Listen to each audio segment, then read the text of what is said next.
A paz do Senhor, estamos em mais um programa EBD Online aqui no canal oficial da IEDALP e é uma alegria imensa ter a sua audiência conosco em mais esta pré-aula.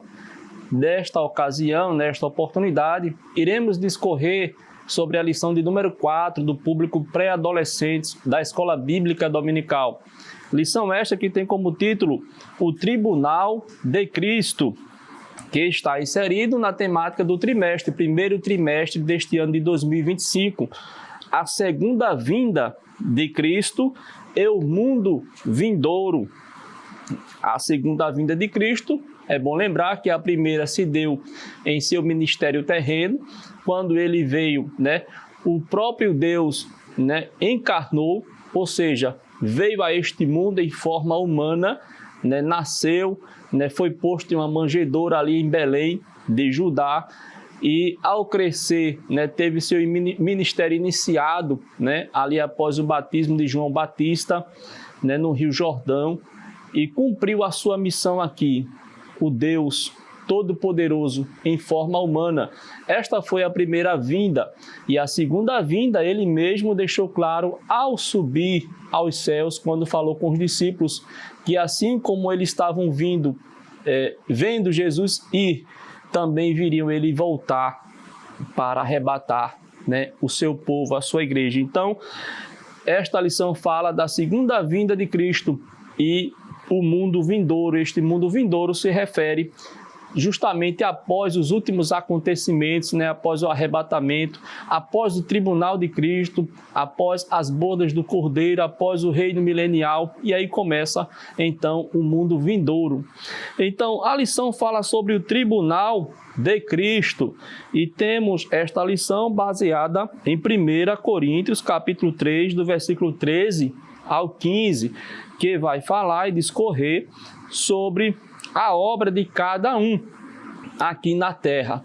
Sabemos que ao aceitarmos Jesus Cristo, precisamos também cumprir a missão que Ele nos confiou, O reino de Deus aqui na terra, somos representantes. Ao aceitarmos a Jesus, somos representantes do reino de Deus aqui na terra e precisamos executar as obras que o nosso Deus nos confiou. E aí, no tribunal de Cristo, essas obras serão provadas. Deixe isso claro para os seus alunos, querido professor, estimada professora, que não é simplesmente aceitar Jesus e viver uma vida só sentado, só esperando Jesus voltar. Temos uma missão que o nosso Deus nos confiou. A gente precisa executar a obra do Mestre aqui na terra. E essas obras serão provadas naquele dia. É disto que a lição vai tratar. E lembrando, deixe claro para os seus alunos que este tribunal de Cristo irá acontecer após o arrebatamento da igreja, em que falamos na lição anterior, a lição de número 3. Ou seja, é um complemento, da lição de número 3, essa lição de número 4. Veja também o que diz a lição. A Bíblia diz: escutem, diz Jesus, eu venho logo, vou trazer comigo as minhas recompensas para dá-las a cada um de acordo com o seu feito. Apocalipse 22 e 12. Os objetivos desta lição são 3. Primeiro, explicar o que é e quando se dará o tribunal de Cristo. Segundo objetivo, esclarecer o que será julgado neste tribunal. Terceiro objetivo, compreender que tipo de bênçãos receberemos neste tribunal. E a lição está dividida em 3 tópicos e o professor com certeza vai discorrer sobre esses tópicos sem fugir do assunto da lição. Cuidado, professor e professora, para não fugir do assunto, Talvez teve uma semana um pouco sobrecarregada de tarefas e não pôde se preparar muito para expor a lição. Não é bom fugir do assunto. Caso isso aconteça, veja um outro professor que esteja preparado, veja o dirigente da escola bíblica dominical, que em alguns lugares do Brasil é chamado de superintendente, veja uma secretária da escola dominical, veja alguém que esteja mais preparado se por acaso acontecer de o professor durante a semana não teve tempo de se preparar, mas que o aluno possa ter um ensino que realmente está exposto na lição da escola bíblica dominical. Não fuja do assunto, até porque os alunos percebem quando o professor não se preparou. Amém? Então, a lição, no primeiro tópico, vai falar sobre quem será julgado, o cristão em serviço. Primeiro, quem será julgado? O cristão em serviço. Devemos viver para o próximo, servir aos outros e ser gratos a Deus. Então, deixe claro para os seus alunos que neste tribunal não será um tribunal de julgar os erros, os pecados das pessoas, até porque quem vai estar neste tribunal serão os vencedores, aqueles que foram arrebatados, aqueles que já estão salvos. Deixe isso bem claro para os seus alunos, que este tribunal de Cristo que estamos falando aqui não é um tribunal de julgamento de erros, de condenação, mas é um tribunal de recompensas. E aí, o que será julgado neste tribunal? Primeiro, o cristão em serviço, o que ele fez aqui na terra. Ou seja, ele serviu o próximo, ele foi grato a Deus, ele executou a obra com excelência. Segundo, os dons são para servir. Nós recebemos dons do Espírito Santo de Deus. Quando buscamos, o Espírito Santo de Deus nos capacita. E precisamos, através desses dons, servir a igreja, servir o corpo de Cristo. É bom deixar claro para os alunos o que é o corpo de Cristo, o corpo místico, ou seja, cada membro precisa um do outro, e este corpo tem Cristo como a cabeça. Então, o Senhor vai avaliar o que fizemos aqui nessa terra, se foi de coração ou com outras intenções. Porque tem pessoas que fazem muitas coisas aqui na terra, mas com segundas intenções. Mas vamos dizer que esta pessoa foi fiel diante de Deus, embora fez alguns bens, embora ajudou algumas pessoas com outras intenções, mas ele alcançou a salvação no final da vida. Quando chegar lá, se as obras que ele executou aqui não foi de coração realmente, lá será descoberto, Será descoberto. Alguns vão receber um galardão maior, alguns vão receber uma recompensa maior, outras menores, mas isso não diz que ficaremos tristes se soubermos que ali João teve uma recompensa maior do que Maria. Maria não vai ficar triste, por quê? Imagine você, estamos em uma corrida para alcançar a vida eterna. Uma vez que conseguimos chegar ao final desta corrida, já somos vitoriosos, já podemos estar felizes, pois a partir dali saberemos que estaremos para sempre com o Senhor Jesus no céu, vivendo eternamente. Claro que virá o governo milenial após isso, mas a partir do momento do arrebatamento, deixe isso bem claro para os seus alunos, já estaremos vivendo de forma eterna com Cristo. Então não há espaço para estarmos tristes se João teve uma recompensa maior do que Maria, porque o nosso Senhor Jesus Cristo, que estará julgando neste tribunal, ele é justo, ele conhece as obras de cada um, ele sabe quem fez de coração e quem fez com outras intenções. Ainda no primeiro tópico, cada crente tem um chamado, devemos cumprir o nosso chamado com perfeição. Então, os alunos precisam saber, já desde cedo, qual o chamado de Deus na vida deles. Se ainda não identificaram, com certeza, à medida que forem crescendo e se desenvolvendo na obra do Senhor, eles vão percebendo qual o chamado de Deus na vida deles. Alguns têm um chamado para o louvor, outros têm um chamado para a pregação, outros têm um chamado para o ensino da palavra de Deus, outros têm um chamado para a missão. E esse chamado, com certeza, o aluno se aproximando de Deus, o aluno buscando as coisas de Deus, ele vai descobrir qual é o seu chamado. E descobrindo o seu chamado, ele com certeza vai procurar executar com perfeição, para quando chegar no tribunal de Cristo, ele ter as suas obras provadas pelo Senhor Jesus Cristo. E Jesus Cristo irá, em outras palavras, numa linguagem nossa, Jesus vai dizer: parabéns, filho ou filha bom e fiel, pois as suas obras foram pesadas, foram provadas e com certeza você fez com amor e com dedicação.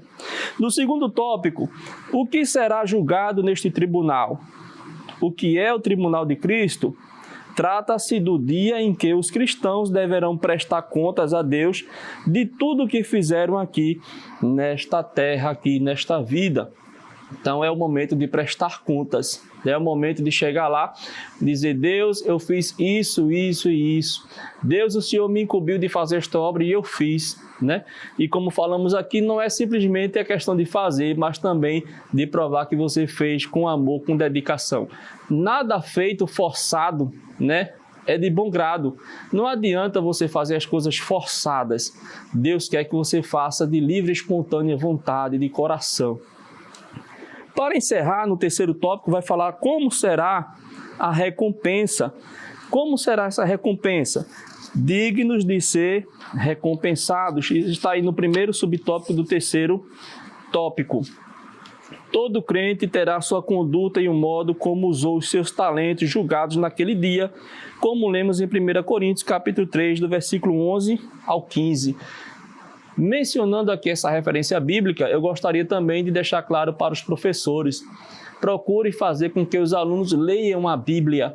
Às vezes ele não tem o costume de ler a Bíblia em casa, às vezes não tem o costume de estar lendo a Bíblia, Mas incentive eles a lerem a Bíblia. E na escola bíblica dominical é uma oportunidade ímpar para que isso aconteça, para que ele possa ter o hábito de ler, gostar de ler a Bíblia, descobrir os tesouros que existem na Bíblia Sagrada. Então, quando há uma referência bíblica, e o professor deve, com certeza, à medida que ele vai conduzindo a sua aula, fazer com que os alunos leiam a Bíblia Sagrada nessas referências que se referem ao assunto que está sendo abordado. Presentes eternos, será recompensas também, presentes eternos. Muitas pessoas dedicam sua vida ao trabalho para juntarem tesouros nesta terra. Contudo, Jesus nos manda juntar tesouros nos céus, Mateus 6, 19 e 20. As riquezas que são acumuladas aqui podem ser roubadas ou destruídas, mas as que são reunidas no céu não acabam, pois são eternas. Como vimos, tudo o que fazemos tem valor para Deus. E por fim, haverá diferença entre recompensas. Cada crente receberá a recompensa de acordo com a qualidade do que realizou para Deus. Se de todo o coração ou apenas para cumprir uma responsabilidade confiada. Foi o que falamos aqui no início. Amém? Creio que o professor, durante a semana, ele, com esta pré-aula, que com certeza vai também lhe ajudar, ele vai se preparar com auxílio de livros, com dinâmicas, uma sugestão também em concordância, claro, com o pastor da congregação, o pastor da igreja, com o dirigente da Escola Bíblica Dominical. Pode modificar o formato em que os alunos se sentam ali na sala de aula, pode formar um círculo, Então, é sempre bom modificar um pouco para trazer uma coisa nova, para que os alunos possam se interessar cada vez mais pela sua aula. Outra sugestão é uma aula extra classe, sair às vezes de dentro, da sala de aula. Às vezes a própria igreja tem um espaço externo, em que você vê as nuvens, vê o céu, está ali fora, já muda o ambiente e já muda também a expectativa do aluno. Que Deus em Cristo abençoe a sua vida, agradecemos a sua audiência, não deixe de curtir, de compartilhar e de comentar e de estar inscrito neste canal para que mais pessoas possam ser alcançadas com a palavra de Deus. Deus abençoe. Que o conhecimento é capaz de mudar a vida de quem lê, a gente já sabe. E que livro você pode comprar em qualquer livraria. Mas nós transformamos 100% do nosso lucro em mudança de vidas, através da ação social, evangelismo e missões. Ao adquirir qualquer um de nossos produtos, seja presencial ou à distância, você está investindo em alguém. Na próxima vez que você for comprar livros ou artigos evangélicos, não vá em qualquer lugar. Vá na Livraria Arca Missionária. Uma nova história começa quando você compra aqui. Agora você pode fazer a sua contribuição através do Pix, uma operação rápida, segura e sem custos. Abra o aplicativo do seu banco, clique na opção Pix e em seguida vá na opção Transferência. Depois é só digitar nossa chave Pix, que pode ser o nosso CNPJ 11 120 490 0001 86. Nosso e-mail contribua@eadalp.org.br ou nosso celular 81 98883 2755. Verifique se a contribuição é para a Igreja Evangélica Assembleia de Deus em Abreu Lima, Pernambuco. Confirme a transferência e depois siga o procedimento do seu banco. Anote nossas chaves Pix para não esquecer. CNPJ 11 120 490 0001 86. E-mail contribua@iadalp.org.br. Celular 81 98883 2755. Você está contribuindo para o crescimento da obra de Deus.